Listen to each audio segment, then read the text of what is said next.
Welcome to the Life You Love podcast. We're your hosts, Grace Lemire and Erin Convertini. This podcast is for the dreamers and the doers. For the women who want to create a life they genuinely love waking up to. We believe that life's short, so let's build one we love. There's a huge difference between being busy and being productive. Most of us are busy, responding to texts, saying yes to everything, and always feeling like we're rushing around. Then we sit back at the end of a quarter and we wonder why we didn't make as much progress toward our goals as we wanted to. It's because we weren't really productive. We had no systems in place to ensure we moved the needle on what mattered, whether that's your goals, health, relationships, or personal growth. We want you guys to look back on 2026 and think, holy crap, I accomplished the goals that I set out to. But that takes a level of productivity to get there. So in today's episode, we're sharing some of our favorite systems for productivity, because when you have the right systems in place, productivity feels less like you're hustling around and more like you're in a flow state, actually moving closer and closer toward your goals. I am so excited for this episode. Anytime we do anything that is more productivity focused, I love that topic of conversation. And I will say, we're going to list off, I think we have 8 systems that we want to talk about in today's episode, which can feel like a lot, but we just kind of encourage you to take what resonates and leave what doesn't. We want to give you 8 systems in this episode just to kind of talk through some different things that we've been thinking of to feel more productive going into 2026. So take what resonates, leave what doesn't. I will also say too, we're having this conversation at the beginning of Q1 because Q1 can kind of make or break your 2026. It's kind of like when you're thinking of your week. If you have a productive Monday, it sets you up for an amazing week and you feel like you got so much done. But if you go into Monday feeling sluggish, not really being productive, that kind of compounds for the rest of your week almost. So I like to think about my year in that regard as well. If you have a really productive Q1, then you get a really good head start on your New Year's goals. So then Q2, Q3, Q4, they feel so much easier. So that's why we want to have this conversation in today's episode. And I guess I can kick us off with the first kind of system for productivity. This is something that I've been thinking about so much going into Q1, and it's closing the loops in your life. And we want to kind of talk about this in a very systems approach. But what I mean when I'm saying closing the loops, there are probably so many lingering tasks that you have in the back of your brain that you really just need to close the loop on. And they're small things, but you kind of understate how much they are taking up your brain capacity. So things like scheduling a doctor's appointment or paying a bill or whatever it may be, closing those loops. So the system to implement going into Q1 and 2026 is to find a good system that works for you for jotting those open loops down and then taking time out of your day to actually close the loop. So this could look like a notes app on your phone. It could look like a little notepad on your fridge, but find a system for writing those open loops down and then take time out of your day to actually close them.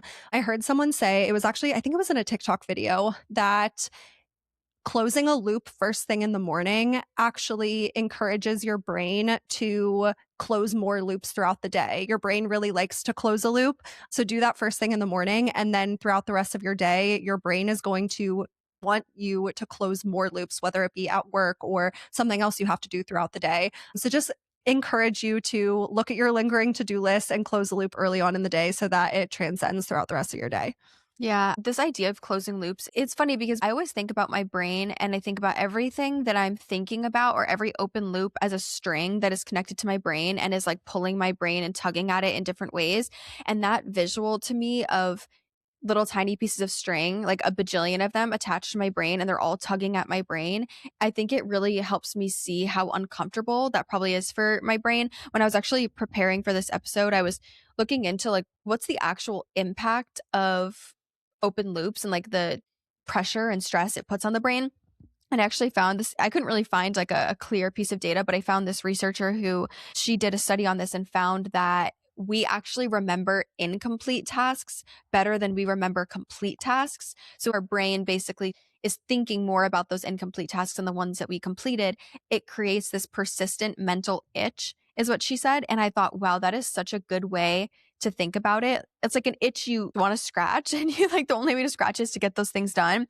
But it leads to more mental fatigue because your brain's constantly running. And it's funny because you don't necessarily think about them consciously, but I like to brain dump certain things that I need to do, or I'll add it. I used to keep in Notion. I don't do it as much anymore, but I'll just write it down like on a I have this little calendar on my fridge. I'll put it on there, but I used to keep a lingering to-do list in Notion, and anytime I thought of one, I would add it in there.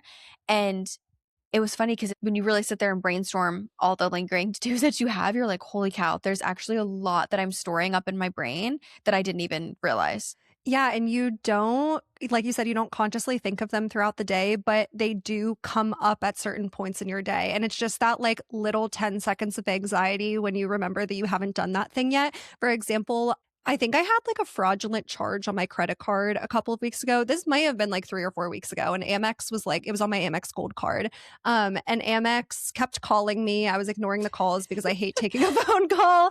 But finally, I like answered the call and they're like, okay, you had a fraudulent charge. We're going to send you a new credit card. They were like, don't worry, your credit card's still going to work while we're waiting for this new one, right? Well, the next time I go to use my credit card, it declines. They must have turned my credit card off. I put off calling Amex for literally 2 weeks, and it was just on my lingering to-do list, and I just needed to do it. When I finally called Amex and got it all sorted out, it took me like 6 minutes. I saw this Mhm. TikTok video the other day where this guy was like, "I put off this task for 6 months, 6 whole months." He goes, "You know how long it took me? 21 minutes." He's I like, saw "You this nee" TikTok too, Yeah. yeah. He's like, "You need to close the loops in your brain." The other one, I have 2 pieces of mail that I need to print out, sign, and take to the post office. I've needed to do this for literally months. I'm not kidding. Months. It's just sitting in my brain. I need to close that loop. But you feel Yeah. so good when you do. So, yeah, the whole system is literally just to get that lingering to-do list out, whether it be, I kind of like the idea of a notepad on the fridge, Mhm. like a physical Yeah. one that you have to stare at every single day, and just find time, whether it be through your morning routine before you sit down for work or at the end of your day, pick one of those 2 and literally just make it a point to close a loop once a day. There's a girl on TikTok who has this series called How Long Does It Take? And she will do things that we all typically put off, and she'll literally time herself. Like she was like, I'm gonna go clean my closet, and how long does it actually take? I was looking her up the other day because I was trying to remember what exactly her series was called. And she literally was like, here's how long it takes to get a pap smear. And she was like, I've been putting off getting my pap smear. And she's like, here I am at the OBGYN. And she was so funny. She got back in like her car after and she was like, I didn't film inside for obvious reasons. And she was like, but here's how long it took me. And it's funny because like I think that we tend to catastrophize how long it takes us. And then when you really think, okay, yeah, I spent 6 months procrastinating this, my lingering task, sharing for accountability that I need to do, and it has also been months that I haven't done this, is I think it was in early 2025 or 2024 at this point, which is crazy. There was some sort of like issue with some sort of tax thing where they were like billing me for a tax related thing, that a tax I didn't need to pay. And so I was like, where'd the money go? I got a check in the mail for it. I actually think this has actually been going on for multiple years now that I'm saying this out loud. I think I got a check in the mail in 2024, and it just ended up like in the chaos of mail when I moved. And so I never saw this piece of mail until midway 2025. And I went to go like cash it. I was like, oh my gosh, here's this, like, it's like $250 like refund. And the check like bounced because the check had expired. So I called them up and like, hey, she's like, so it actually was turned over to the unclaimed refund department. And so you now need to complete this unclaimed refund paperwork. There's like so much paperwork you have to do to be able to like claim that this money is yours because it's a business thing. And I was like, oh, great heavens. And I called the lady. It was like probably like 6 months ago at this point.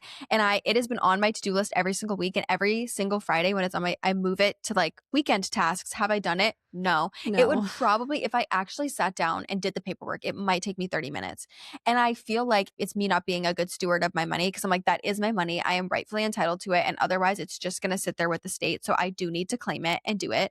But it's just like, girl, that does not take that long. But I will say too, on the organizing of the tasks, like whatever you choose to use to catalog your lingering tasks, just pick like one source of truth, like one place that is where you're going to put it. And for me, like, I like having it on the fridge. Sometimes I won't use the fridge, I guess. Sometimes I'll write it down like in my Notion, but it has to be somewhere that you're going to see it. I also sometimes I like to write, which I used to do in Notion. I had like a whole table set up for it, but it doesn't have to be this crazy. But I would put in parentheses next to it how long I thought the lingering task was going to take me. Because then if I, let's say, on a Saturday, I have like an awkward amount of time between, you know, something I need to do in the morning, grocery shopping, and my friend's birthday party. I have like a couple hours. I can look at that and say, okay, I have all these lingering to dos. Like, cool, this one's going to take me an hour. I'm going to bang this one out in between things. And I found that to be actually really efficient for just getting those little things done. Yeah, it's whatever's going to make sense in your brain. I think Yeah. for me, like I said at the beginning of this episode, learning that your brain really thrives on closing a loop and doing that first thing in the morning so that your brain wants to close more loops throughout the day, that's really motivating to me. So that's something that I started doing is trying to close a loop first thing in the morning because I feel like especially if you're trying to wake up earlier, I always struggle with, okay, I want to wake up earlier, but then I wake up earlier and I'm not going to sit down to my computer and start work at 7:30 in the morning. Like I need to give myself time, but what do I actually do in that time other than walk my dog and make breakfast, but then it's 7:45 and I want to do something that's productive for my brain but not a work task. And I think that's a good thing that you can do in the morning is like call your credit card company or do whatever it is. It's something a little bit mindless, but it takes a little bit of time. So that has been helping me too. But yeah, it's just find whatever works best in your Yeah. brain. And I was researching the other day. Y'all know I'm really fascinated with like the psychology behind things. And so I was researching why, and I've researched this before, but how much time we actually save by rushing. And one of the things it was talking about is you save like an average of 4 to 5% of your time. So over the course of a work day, that equates to 19.2 minutes. On a 30-minute commute, it's like 1 or 2 minutes or something. And like literally a little bit over a minute in an hour-long task, like when you're rushing. And one thing I thought about was you don't really save that much time, right? But then the impact is the time that you quote unquote save, you're actually far less productive because now you're like, you're stressed, you're anxious, you're overwhelmed, whatever. And I think it relates so much to this open loop situation because you spend so much brain capacity procrastinating the lingering task or putting it off or thinking about it. Like when you're going, like every single week when I make my to-do list, and I'm saying this like, I'm not pointing the finger at anybody. yeah, we're up I'm here. pointing one at you. We're I up have here. three pointing back at me. Okay. Like I'm like, yes, I'm in the same boat. But it's like every week I literally in my Notion, I take this little checkbox of do the unclaimed refund paperwork and I move it every single week. Every week that's pretty ridiculous at this point. I just need to do it. But you spend so much time doing it that I actually think it causes you to be less productive on the things that aren't even related to the lingering task because it's just sitting in your brain. So if you took the time that you've spent or the time that's quote unquote been wasted by having too much going on in your brain, if you actually just took that and sat down and with my lingering tasks, I like to block out a couple of hours to do them. So tomorrow morning, for example, I have 2 hours blocked off on my calendar from 9 to 11 to tackle adult tasks, like just banging out some of the things that I need to do to just clear it and feel better. That's actually far more productive than like, or doing one every day, like you said, than constantly keeping it up in your head because not only are you not doing the lingering task that you need to do, but now you're also distracted from the other tasks you need to do. So you're just unproductive on all fronts. Like, Yeah. Yeah, it's like yeah. you avoid the lingering tasks because you think that you're saving time to do quote unquote more productive things, but then you're less productive because you're avoiding the lingering tasks. Yes. And I think this goes really well into our second system, which is more like productivity around how you structure your day and your work tasks. And I think a lot of times, I know I used to really struggle with this, and sometimes I still do. Again, we're not perfect at this. These are things No. that we're actively working on too, because productivity is not like a you're productive or you're not productive. Mhm. It's definitely sometimes you have more productive days than others and you're always working at it. But I think I used to really struggle with putting off my most important tasks until closer to the end of the day because I don't want to do them, right? Frankly, there's a lot of tasks that you have to do that you don't want to do. And Mhm. usually the ones that move the needle are the ones that you don't want to do. So, what you would do is you start your day, you start checking your emails, you find ways to make yourself feel productive without actually doing the most important or the most needle moving task.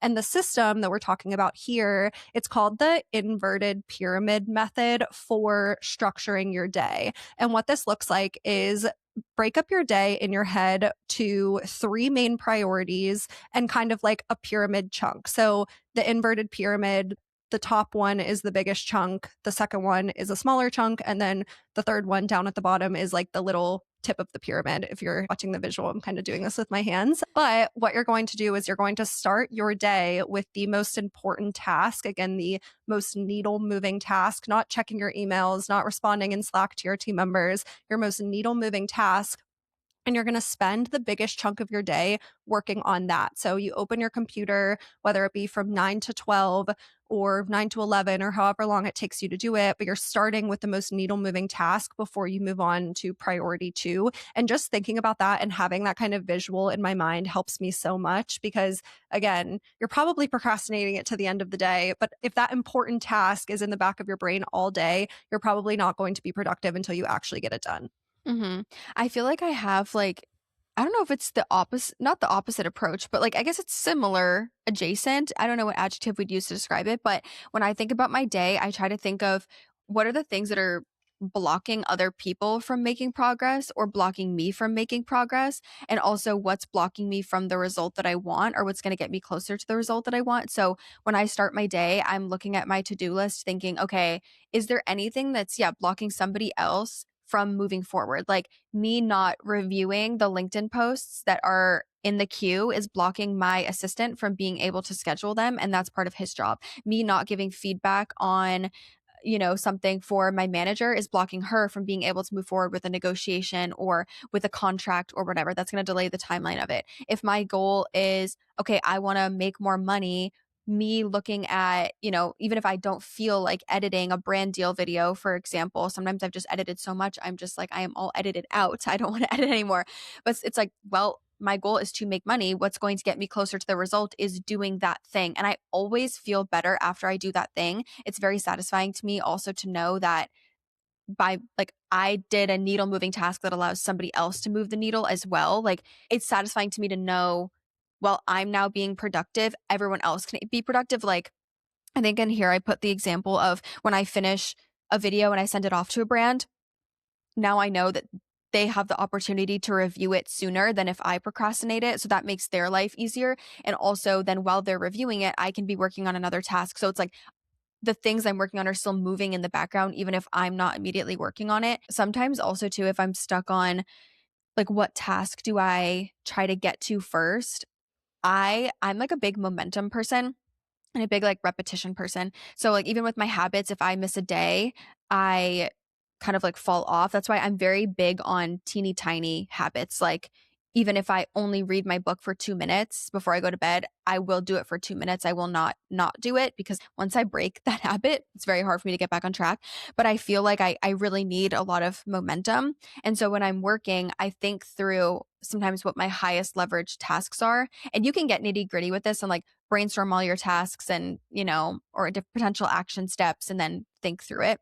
And it is good for doing that. Let's say you don't know, like you want to start a business, you don't know where to start. Brainstorm a list of all your action steps and then do this exercise, or you could just do it mentally. But I think through what my highest leverage tasks are. So I think of it in terms of time in versus potential outcome.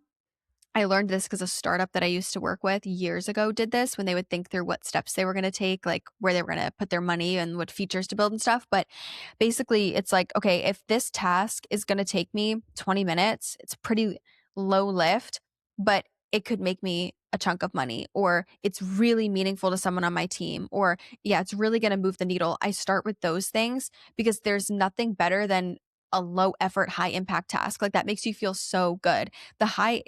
The ones that take a lot of time and have a low impact, those don't feel as motivating. Like you said, they're often things that, you know, you need to do. But sometimes that gives me the momentum to then want to like lock in on the tasks that I need to do, but maybe don't want to do. Yeah, they call it the 80-20 rule, and it's to focus 80% of your energy on the 20% of tasks that are actually going to move the needle. And that always helps me. This kind of goes into our point three. We're kind of talking about both of these here. But our third system is focus blocks for specific types of tasks. And I feel like this really goes hand in hand with this as well, because it can be hard to start your day and say, okay, what do I need to work on? Like, literally, what do I even need to do today? And something that really helps me is to do this on Sunday before my work week starts and map out all of my highest leverage, highest priority items, and then slot them into days, because it can be hard if you open your computer on a Monday morning or a Tuesday morning and you're stuck between needing to spend your time executing, but then also it's hard to zoom out at that point and say, okay, how do I make sure what I'm doing today is impacting what needs to be done tomorrow? Or if I do this today, like, what do I need to work on tomorrow?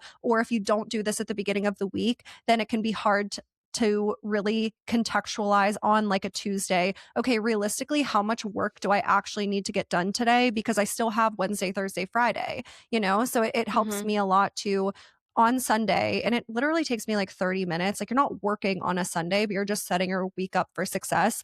Pull up my I do it in my Notion planner, but any whatever planner you use. And I just list out all of my priorities and then I start to slot them into weeks. And when it comes to these like focus blocks for specific tasks, everyone, no matter what your job is, you do probably have like 2 to 3 big things that you need to get done in a week, like big projects that you're on, a presentation that you have to do slides for, whatever it may be.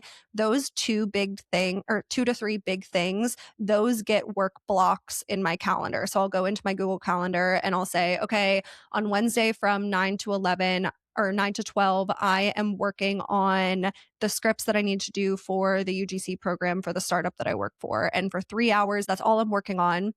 And realistically, at the end of those 3 hours, you probably got everything that you need to do done for that project. So that's kind of how I think about structuring my week to make sure that I'm working on exactly what I need to work on throughout each day of the week. I think the focus block part is so important. And there is a book, what is it called? Deep Work, I think is Yeah. what the book is Hmm. called. I started to read it, but I didn't get fully through it. I Googled for a summary because I was like, I feel like this could be an email. Let me read the email version basically. But the idea of deep work, and I would do deep work, but I didn't really like call it that. But it's been shown to be make you 2 to 5 times more productive when you're in a deep work session versus when you're doing things with distractions. And that's actually insane to think about. Like, to the ability to get like 5 times more done potentially is crazy. But basically, like what I do to try to like lock into that deep work, because that's kind of what you're saying is like you schedule a 3 hour period and you're like committed to one thing and you get more done. The idea is to like eliminate distractions on whatever you're doing to prevent context switching. So I'll try to like X out of tabs I don't need, or because I have like a tab problem and I never X out. I have way too many tabs open You at do all have a times. tab problem. It's Every time she shares her screen, I'm like, oh my gosh, close your tabs. I like I'll think of something, for example, I'll be like I got a gift card for Christmas, for example, to Honor Active, and I'll be like, oh, I want to look at that set. So I'll like Google like Honor Active, like wide leg pants, and I'll open it and then I'll leave that tab there so I remember to do it later. Do I remember to do it later? No. That is I'll have so like a funny. million tabs of like, if I ask like a health question that I'm like, oh, I want to like read a study on this later, I'll like leave that open. I'll look at a house on Zillow, I'll like leave that open. I just leave them open. It's like actually sickening. I really need to be better So about it. something that I do on the tabs is I do this on my desktop, but I will make like groups of tabs. And I don't know exactly what the word is, but like, when Oh, you yes, you can I'm kind kind of of like, doing, you pull it out and it makes its own like little browser. oh, It makes yeah, its yeah, own yeah. browser. So I'll have one for like the startup that I work for. I'll have one for that. And like my Gmail is set to that Gmail. My Notion is set to that Notion. All Oh, of the tabs that I need for that project is on yeah. there. So then when I'm not working on it, I'll just minimize it and it'll go to the bottom of my computer. Yes. And then I'll have Yes. my content one and then I have one for the podcast. So that really helps Yes. me to minimize the tabs. I'll do that to an extent if I'm working on a certain project, because I've been trying to be better about like yesterday I was doing a script for a campaign that I have coming up. And so I had 2 browser windows. I had one with the like creative brief and one with the script so that and I split screen, whatever, so I could work on them at the same time. But then while I was working on the script, I thought, oh my goodness, I need to make a carousel on Canva. So then I opened Canva and then it was like, and everything got messy. All downhill Anyways, from there. yeah, it's just, I'm working on it. Okay. However, try to minimize distractions as much as possible when you're in that focus block by Xing out of the tabs. And I will literally put my phone across the room or in another room so that I cannot go get it. And you commit to doing an intense but shorter block of focus work rather than a longer, more like distracted block. And this I genuinely find, and I will say in the first like sometimes like 20 to 30 minutes of the focus block, sometimes will struggle with feeling like I want to be distracted or whatever. But if you can just get past that, you can get into this like deep, like flow state with your task. And I found this even with things I don't want to do. Like I hate doing my bookkeeping. And I got into like a flow state with my bookkeeping. Bookkeeping and flow state in the same sentence is a Should not go crazy together. concept. Yeah, like no.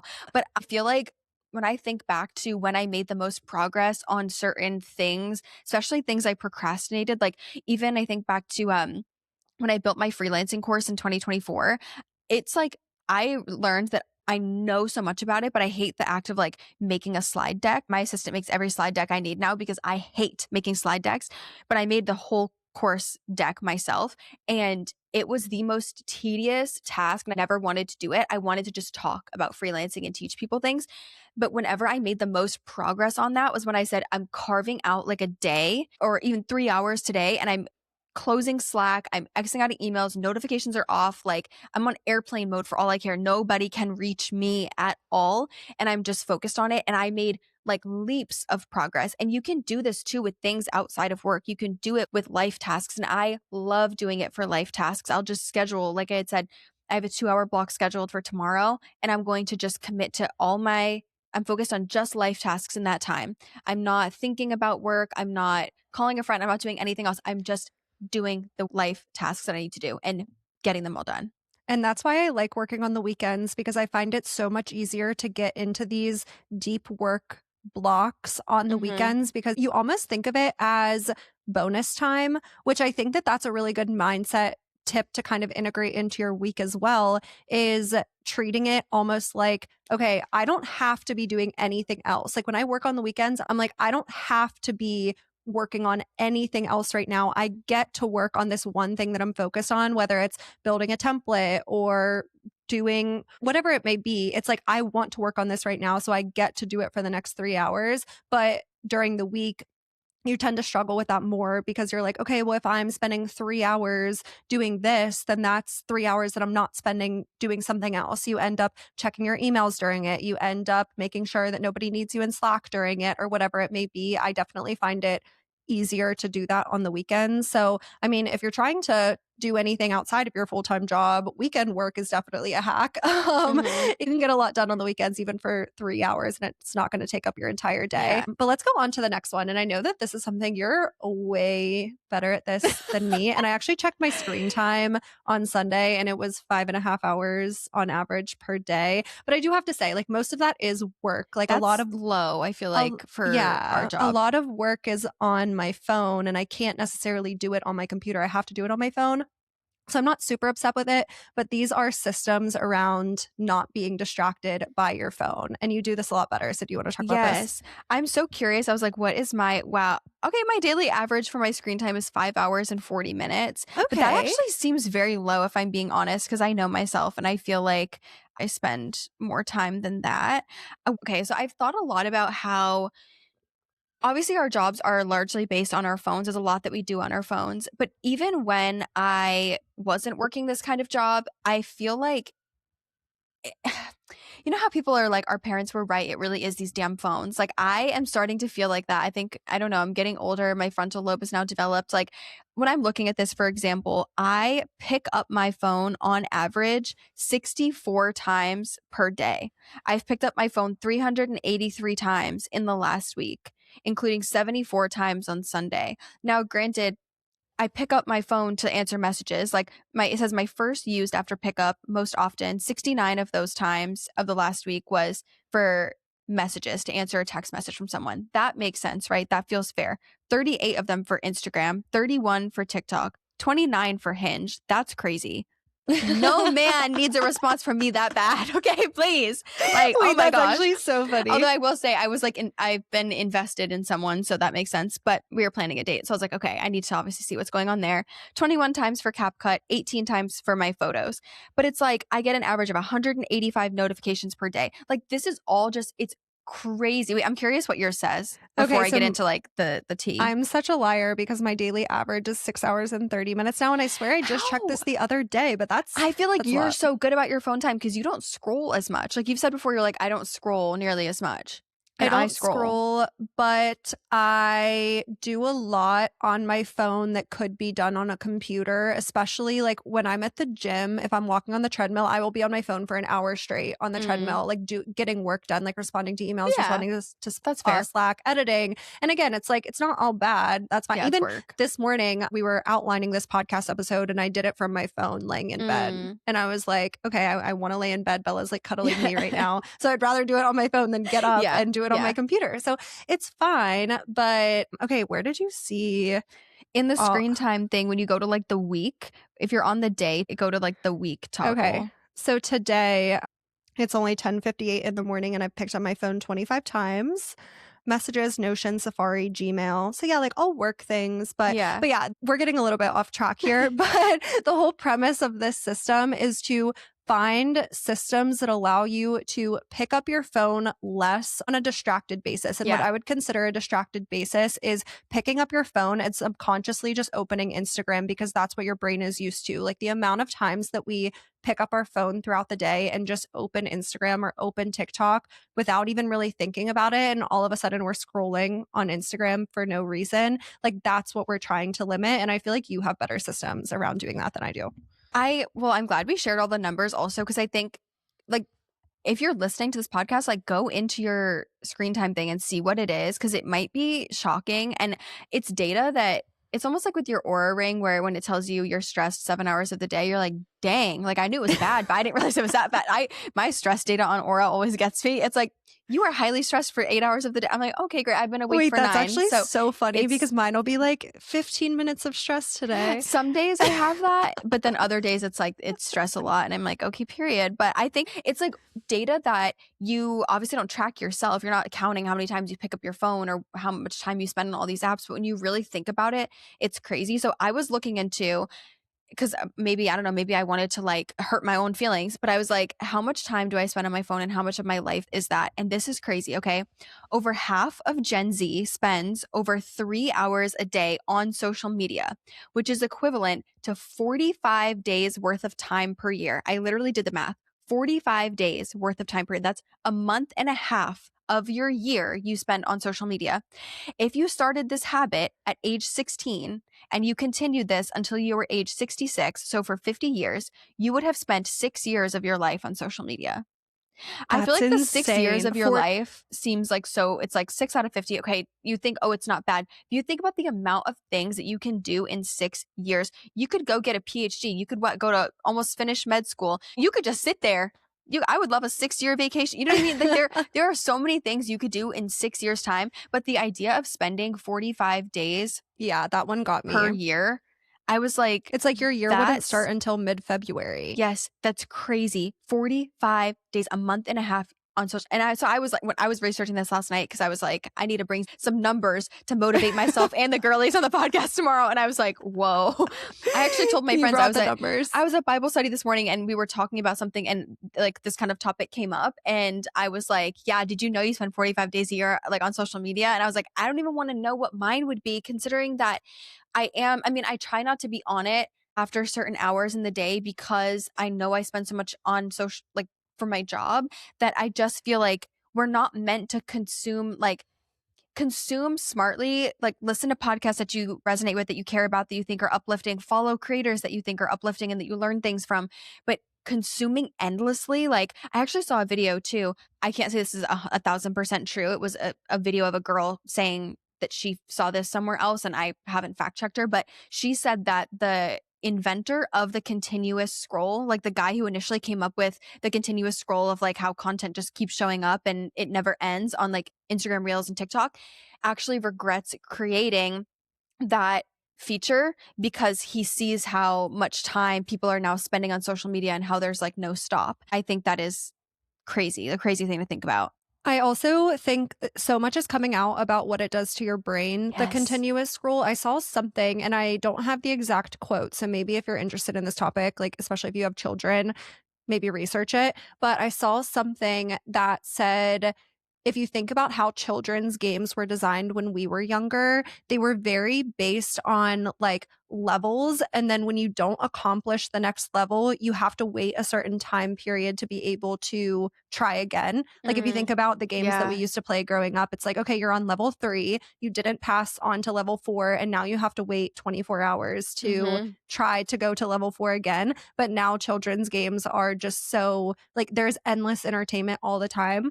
Wherever I saw this, it was talking about what that actually does to children's brains, and they're saying it's very, very negative, Mhm. obviously. Crazy. I've tried to replace scrolling at night with editing at night. Like, I'm like, okay, if I'm going to lay in bed with my phone, I am going to edit a video where I'm like talking to the camera. And yes, I'm still on my phone, but it's way more therapeutic to, if you've ever edited a short form video before, it's way more therapeutic to just sit there and edit rather than consume a bunch of things where you don't have control over what shows up on Yeah. your For You page. One of the and I'll get into some of like the tips that I have too on this because I do have a lot of systems in place to help prevent me from overusing my phone. But I was working on a campaign the other day, and I can't give a ton of like details on what the campaign is, but part of it we're like was talking about like focus. And so I was looking into what happens when we are doom scrolling with our brain. And one of the things it was talking about is, I mean, the obvious of like the dopamine, like you're constantly getting a new like dopamine hit. It puts you in a place where you end up constantly craving dopamine hits. And so I personally think that how it's changed our brain in that way is leading people to feel more dissatisfied with things. Like even when relationships are feeling more calm, it's like we want like a constant like dopamine hit, or if we're feeling just content in our space or whatever, we're like wanting like the next constantly. But also, one of the things it was talking about is that because we're consuming so much short form in particular, not only are we being less productive because we're spending the time doing it, but our brain is slowly losing the ability to follow a continuous narrative for a longer period of time. So, like, we are expecting people to talk faster. We want people to get to the point really quick. We don't like detail. We're like, get, this could have been an email, get this faster, faster, faster. People like, maybe you're not watching movies as much, or you're not listening to an audiobook, or obviously people are listening to podcasts, but it's like, our brain is almost like losing patience for a lot of those things. And then when we try to listen to an audiobook or to read a physical book or to do anything like that, our brain, it basically like not like short circuits, but like our brain is not having the patience to follow a continuous narrative. And when you think about how important that is for our brain's health, I just think it's really interesting. Go Yeah, they ahead. call it cheap dopamine, Yeah. and they're saying this cheap dopamine is replacing our brain's ability to like delay dopamine once you have completed a certain task, or like dopamine is supposed to be a reward at the Hmm. end of completing something. But when you're especially when you start your day with this cheap dopamine, so you wake up and the first thing that you do is scroll on social media and you're Yes. getting these small little micro dopamine hits. Now your brain wants more cheap dopamine hits. So your ability to focus on a task and do a task until completion and then reward yourself with something after you've completed a task is so Hmm. diminished because you started your day with Yes. this kind of quote unquote cheap dopamine. Yes, I always think too in the morning, and I ask myself this question all the time, especially when I go to grab my phone in a moment where I really don't need to. Like if I'm waiting in line at the grocery store, if I am waiting in line in a drive-through, if when I wake up in the morning, if I'm just like if I'm watching TV and I'll go to grab my phone, which is like why do we need to do, or why are we doing multiple things at once? Also, I do that all the like time. It's so why bad. why do I pick up my phone and take it to the bathroom? What like go just go to the bathroom like in silence, talk to yourself, sing, dance, I don't care, like what, like I just was like what am I doing? But I have asked myself this question, I'm like, what is so important on my phone that I need to see it in this exact instant? Are there important things on there? Yes. Do I have text messages from people I want to respond to? Yes.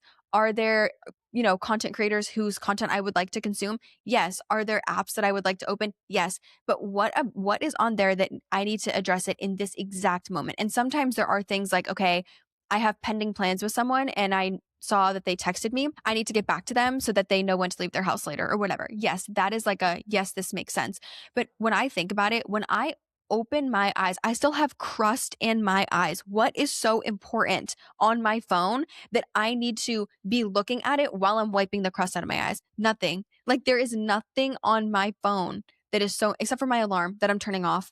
Like there's nothing on social media that needs to be in my brain the second I open my eyes. There is nothing so important on my phone that I need to be consuming it while I am on the toilet. That's crazy. But I know we all do it. We We all do walk it. around with these phones glued to our hands. It's crazy. Anyways, okay.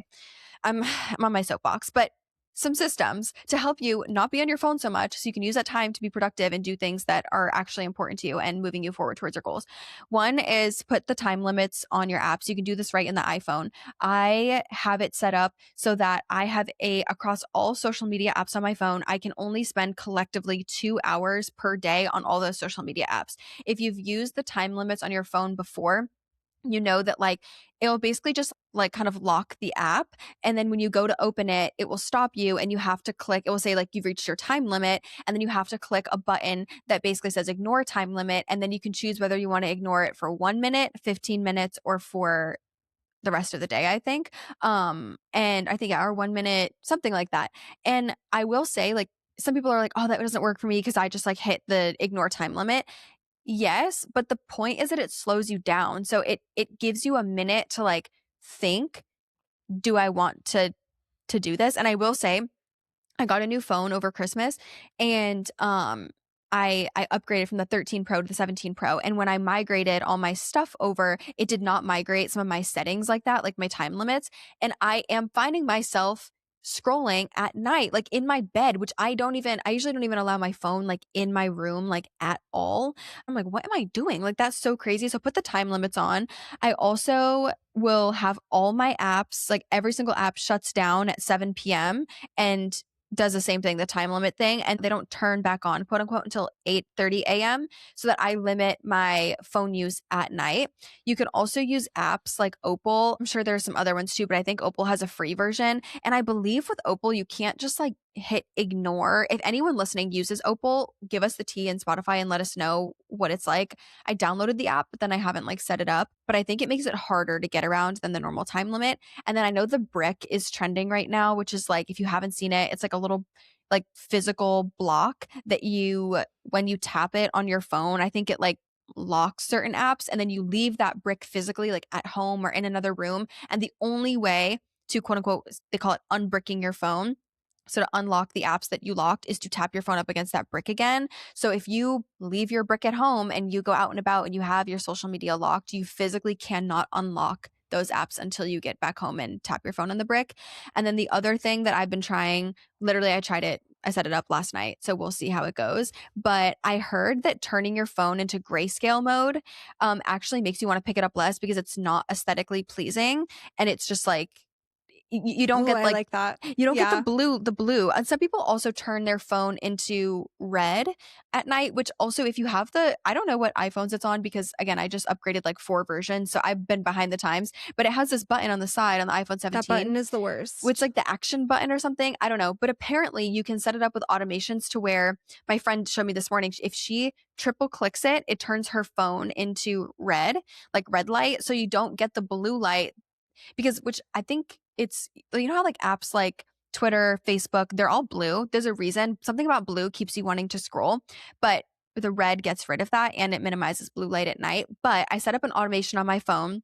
So every night at 7, it notifies me and says, do you want to run this automation? And when I tap like run it, it turns my phone into grayscale, and then it will come off at 8:30 in the morning. So that way, when I'm looking at my phone, it's just like ugly. And like last night, I was like, this is ugly. Even if I would try to like watch a few TikToks, and I was like, I'm watching this It's not girl the same. I'm like watching her do a fit It's check, in and black and I'm like, white. girl, I can't see anything in this fit check that you're doing. I'm like, this outfit looks like Wait, it's that's not actually intriguing to so me. funny. I'm gonna Yeah. try that. Yeah. Yeah. Okay, the ones that I like, I have been such a do not disturb girl Oh, recently. I'm I think always it's on because DND. my computer and my iPad are both Mac products, so I like can't with the notification. I can't get text messages on my computer. It's just so distracting. So literally I'm on do not disturb like 24/7 now, and Mhm. that helps me so much to not get distracted with my phone. Like keep your things on do not disturb. There's Mhm. also a setting in your phone now where you can have it. It's called smart do not disturb.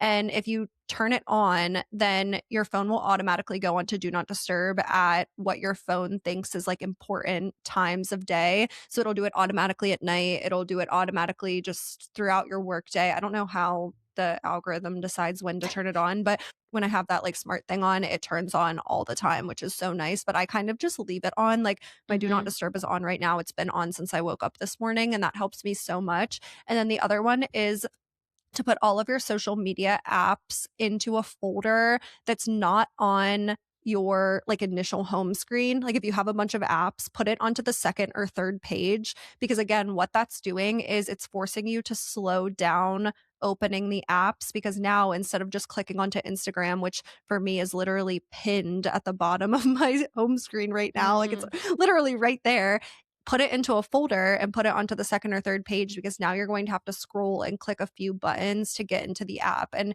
it's just, again, slowing down your brain so that you're not pulling up social media subconsciously and not even thinking about it because we all do that. You pull up Mhm. your phone and then all of a sudden you're scrolling through Instagram and you're like, how did I even And get then here? you literally are like, "Wait, I just spent an How did I hour on even? Instagram," and you're like, "How the Yes. heck?" And it's obviously it's like again, consume content that is moving your life forward and is exciting to you and teaching you things and makes you happy, whatever. But don't endlessly scroll to the point where the goals that you set for this year, like, are not being worked on because you can easily sit there and look back at the end of Q1 and say, "Oh my gosh, I spent 4 hours on my phone every day after work and this could have been time that I was spending on my goals." And because again, it's obviously we are content creators. We're not saying like don't go on social media or like that we hate social media, but it's just use it wisely so that it's not deterring you from the things that actually matter to Yeah. Let's go on to the next one because we chatted about this for a while, you. but I really like this one. And I know you do it kind of differently than me or for different purposes, but it's just the idea of co working with someone, or some people call it body doubling. But my boss and I actually started doing this whenever we have a task where we know that we don't want to complete it. And there's something that both of us have to do for this task. We'll just set up an hour and we'll hop onto a Zoom meeting and we'll literally sit there not even really talking, but we're both doing our part of the task. And then if anyone has a question or something that we need to talk to each other about, we can do it right there. We were just doing this yesterday because we worked with a lot of creators in 2025 and now we have to give them all 1099s, which is Oh. literally the Oh, worst that task sounds so ever. bad. So we set up a meeting and we did it together and it made it so much more enjoyable. Like I would have procrastinated that literally Yeah. until January 31st, which is when they're due. Yeah. But you could do that for anything, even if you're working with someone completely async. Like if it's a friend Mhm. and you're both working on kind of a similar goal, set up a time for it. Mhm.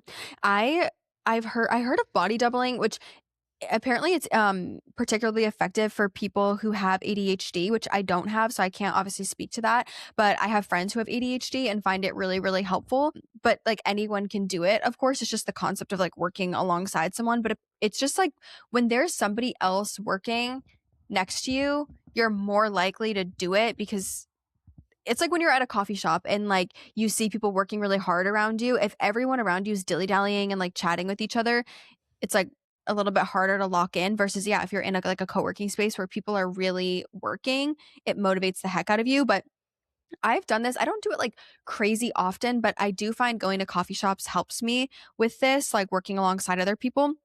But one of my friends and I, we actually did this a couple months ago where we hopped on Zoom for like an hour or two and we both set our intention of, okay, here's what we're going to get done. And we had very different intentions. I needed to deep clean my apartment. I was just putting off, like, it was not like I was living in squalor. I was like, I hadn't cleaned my microwave in a few weeks. I was like, I probably need to get like the burnt piece of toast from the bottom of my stove and, just like, or my oven or whatever. There's just little things like that. And so that's what I committed to. I was like, I'm going to clean my apartment for the next 2 hours and she was going to work on some work stuff. And we said, okay, that's our intention.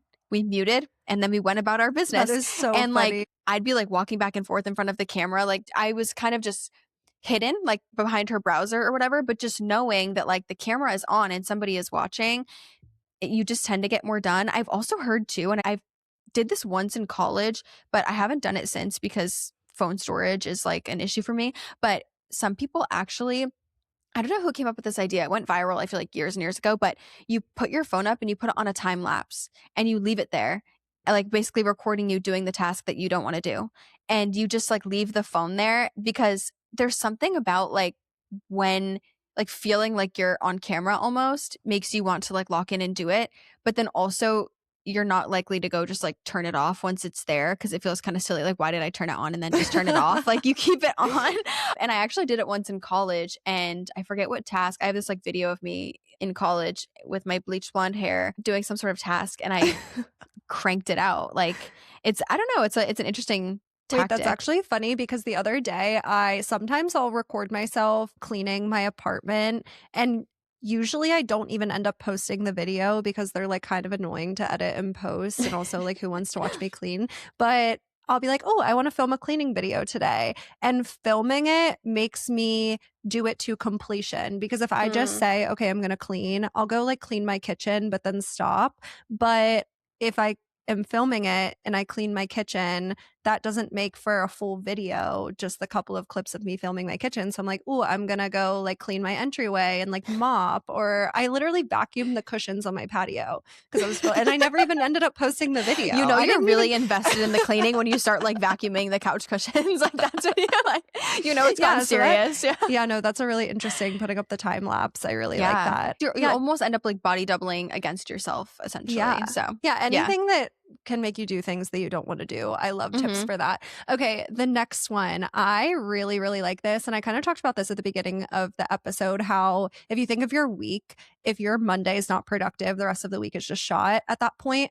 I like to think of my to do list as a challenge because I used to spend so much time staring at my to do list, being like, I hate all of the things on this list. I don't want to do any of this. So I'm going to procrastinate it. And all of a sudden it's 1 p.m. and I haven't even checked anything off of my to do list. And now I like to think of my to do list as a challenge where I'm almost buying back my time to see how quickly I can do all of the tasks on my to do list. Like if I'm looking at it's Tuesday morning, I open my to do list and there's 6 things on there that I need to do in my brain, I'm like, I'm going to challenge myself to see how quickly I can do all of these tasks. Because if I do them by 2 p.m. as opposed to 4 p.m., all of a sudden I just bought back 2 hours of my time. And what can I do in 2 hours? Then I start thinking of, okay, well, if I get my stuff done by 2 p.m. or 3 p.m. as opposed to 4 or 5 p.m., I'm going to go take a walk with a friend, or I'm going to go to a coffee shop and buy myself a coffee, or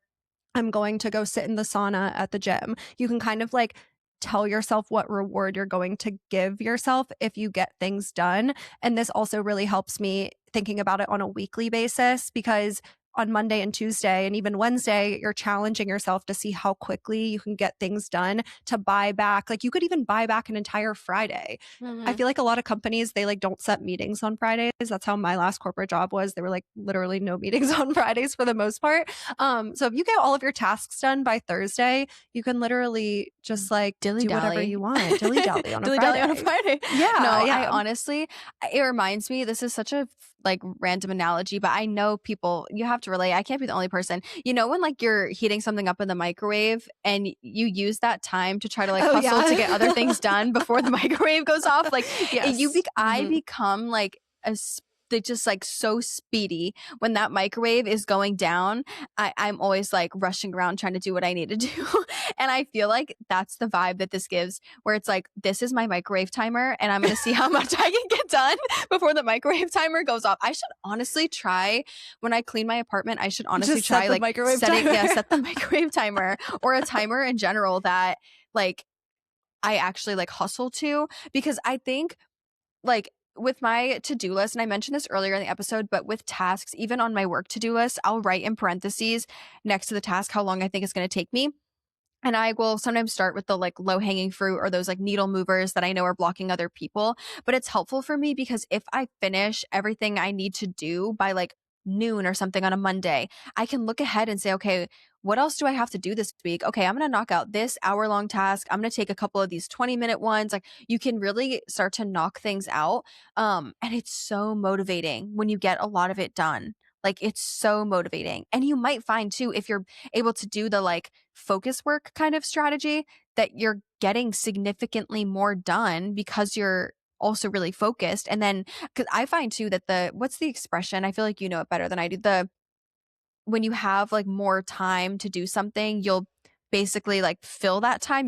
What's the quote? I Yes. feel like I there's a was just quote. about to say it's basically just that the task morphs into the amount of time that you give it. We've talked Yes. about this before in it was the 10x your growth in 4 weeks episode where we talked about getting more done in 1 month as opposed to spreading your goal out to 3 months, 6 months, a year, but really just like taking it as a 1 month sprint. And I always take that mindset of like, if I tell myself something's going to take 2 hours, it's going to take 2 hours. One thing that I don't hate doing it, but I always struggle every single week to get myself to actually do it is writing my email newsletter. And if you're a business owner, you know that emails are literally so important. And there are so many weeks that I end up not sending out an email newsletter because I procrastinate it. And if I tell myself that the newsletter is going to take 2 hours, it's going to take 2 hours. But I swear, if I challenge myself and say, okay, let's see how quickly I can get my email newsletter done, I can write it in 20 minutes. And I'm like, I just procrastinated that all week and it took me 20 minutes to write. So yeah, just viewing your to-do list is more of like a challenge to see how quickly you can get it done. It also completely takes away all of the time that you spend staring at your to-do list deciding what you want to work on because that takes up so much of your time. You're staring at a to-do list of 5 or 6 things and you're like, I don't want to do any of these. So you spend so much time deciding what you want to work on. It completely gets rid of that because you're like, I'm just going to bust it out and see how quickly I can do it. Mhm. And it's fun. Then you might all of a sudden be like, dang, when I actually lock in on this task that I thought would take me an hour, it only takes me 20 minutes. Great. Now I know going forward, there's no reason this should be taking me an hour. Like when I slot this into my calendar, I should slot it in for 20 minutes because I know that if I do it really focused, I will get it done like a lot faster. Yeah. It's like focus, focus, guys, Yes, just focus. No, focus. I need to hear it myself. It I'm like, yeah, focus, Grace. it's so much easier said than done. Okay, the next one, I actually feel like this can really help too. And it kind of is in the same grain as the whole like open loops in your brain, just so much going on in your brain. It's hard to you end up almost end up with action paralysis because there's so much going on in your brain that you can't focus because you don't even know what you should be working on. Something that helps me is using AI as your almost your project manager. And we can do an entire episode on different ways that we use AI to make us more productive because I feel like we both use it in kind of unique ways. But something that I do all the time is I will start a voice memo on my phone and I'll literally just leave it propped up. I do this a lot when I'm driving and I'll just speak to my voice memo and brain dump all of the thoughts going on in my brain. And it'll be so random. The voice memo will end up being like 9 or 10 minutes long of completely random things. But then what I do is I take the transcript of that voice memo on Apple voice memos. You can literally just click copy transcript and I'll add that into my AI and AI will make me a project almost like roadmap or it'll assign me my tasks. So usually what I'll do is I'll upload my transcript and then I'll say, can you organize my thoughts or like tell me what I was talking about basically. And it'll give me this like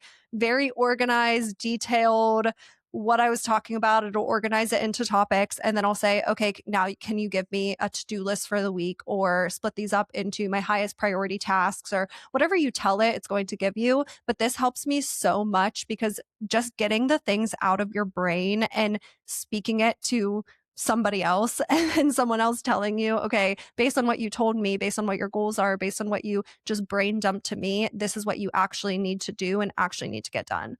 I think there's a lot of I know AI is like some people are really not in support of AI and I think there's uses of AI that it's like, all right now, like come on now. Like we're getting a real like this is getting She's not your ridiculous. therapist. Yes, like I'm like there are trusted professionals for certain things, but I think that with AI, I think when there's like thoughtful use of AI, there's a lot of it can be really beneficial. And I think one of those things is like, yeah, if I have all this like scattered material that I'm trying to like get together or create a plan for myself or, you know, you're just kind of going in this constant loop in your own head over and over and over about about something, like about planning something or mapping something out. I think it can be really useful in helping you like break those things down.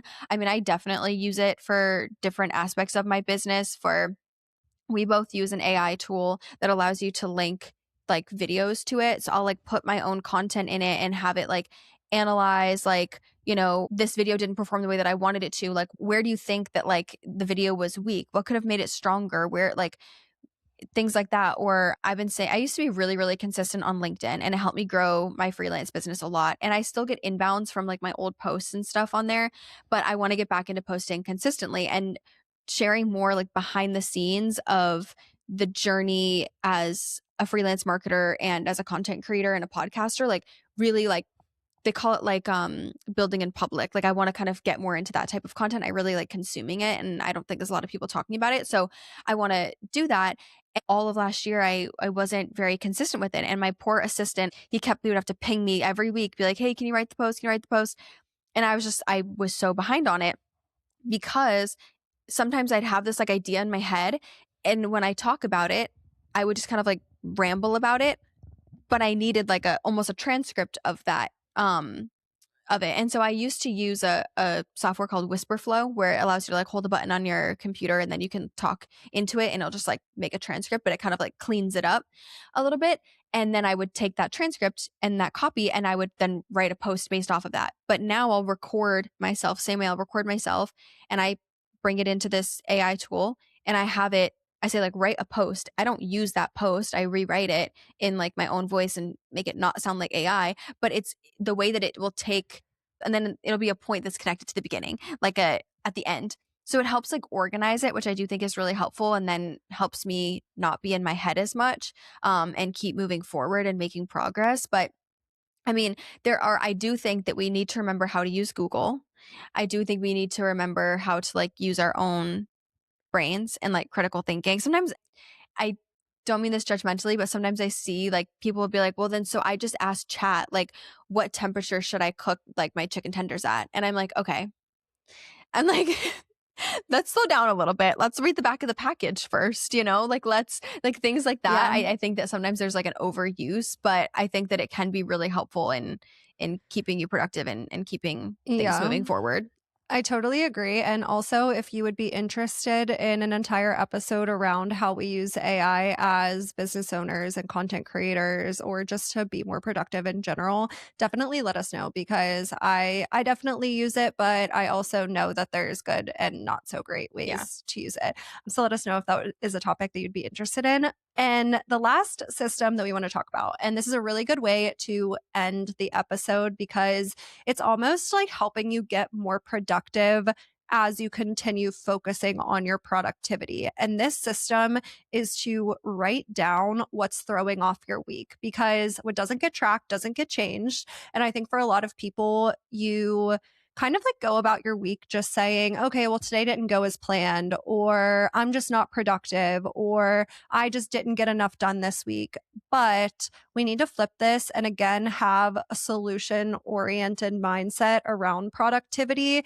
And instead of just getting to the end of the week saying, I didn't do as much as I wanted to this week, get to the end of the week and say, okay, on Monday, this is what happened for why I didn't accomplish my entire to do list. On Tuesday, this is what happened for why I didn't accomplish my to do list. Write those things down as your week goes on, and set up a system for writing those things down so that by the end of the week, you know exactly what needs to change for the following week to get more done. For example, let's say on Monday, you only slotted in 30 minutes for lunch, but then you ended up cooking for over an hour, and it took you over an hour to cook and clean your kitchen and whatever it may be. Okay, you need a system for writing that down so that at the end of the week, when you're planning out your following week, you know, okay, I need to make sure I meal prep this week so that I don't spend more time on lunch than normal. Or let's say you only slotted in 30 minutes to walk your dog,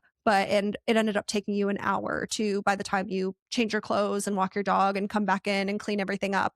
Okay, well, let's write that down so that next week we can plan our week better. Just take note throughout the week of all of these things that are hindering your productivity or screwing up your plan for the week so that we can make a better plan next week. You can stay in the same unproductive cycles over and over and over again until you actually take the awareness that you have about them and you turn that awareness into accountability and then into solutions. Like, again, you can sit there and constantly be like, oh, I'm always like rushing back from lunch back to work. And it's like, well, why is that? You can sit there and be frustrated about it over and over and over again. Or, every time I go to sit down, I feel overwhelmed the second I look at my to do list and I don't want to do anything. You can do that every single day. Or you can say, okay, I'm going to take the awareness that I have that there is a problem and I'm going to find a solution for it. Like, yeah, in order for me to actually be able to like eat my lunch at a nice pace and then return to work and clock back in and go to work and not feel like I was rushing through it. And then I'm not returning to work feeling stressed and then I'm unproductive at work, or then I feel like I'm not actually having a productive rest or a productive break, being able to rest during my break. I'm going to meal prep, or I always feel overwhelmed when I look at my to-do list, and then that makes me not want to be productive because now I'm just stressed out. Okay, well, I'm going to prep my to-do list the night before, or I'm going to start to put the little parentheses with the amount of time I think it's going to take me after the task so I can look at my day and realize, oh my gosh, yeah, I'm feeling overwhelmed because I've slotted in 12 hours of tasks for an 8-hour workday. That's not sustainable. I need to move some things around. I need to rethink how I do these things. I need to ask for help. I need to delegate. I need to eliminate certain tasks. Like, there has to be a solution to that. But it is important to be able to identify what makes me not do the things that I say I want to do. And I mean this down to like, because when we're talking about goals for Q1, this might not be like work related necessarily. It might be your habits, your routines. Like, I want to work out more. This is so silly, but one of my like little micro goals, I set more like intentions, or like I'm not super nitty gritty about my goals, but this is so crazy. I want to put lotion on more.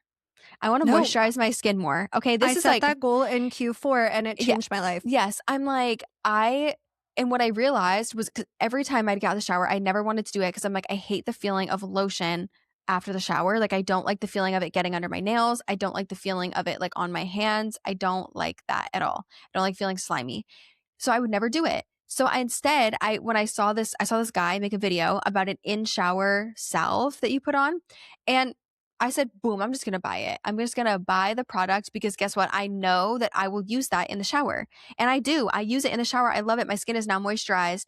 Bing, bang, boom. I could sit there all day and be like, oh, I don't like the lotion. Whatever. And then not do anything about it and not get any closer to my goal of being glowy and not crusty and cracked because my elbows were looking crusty and cracked.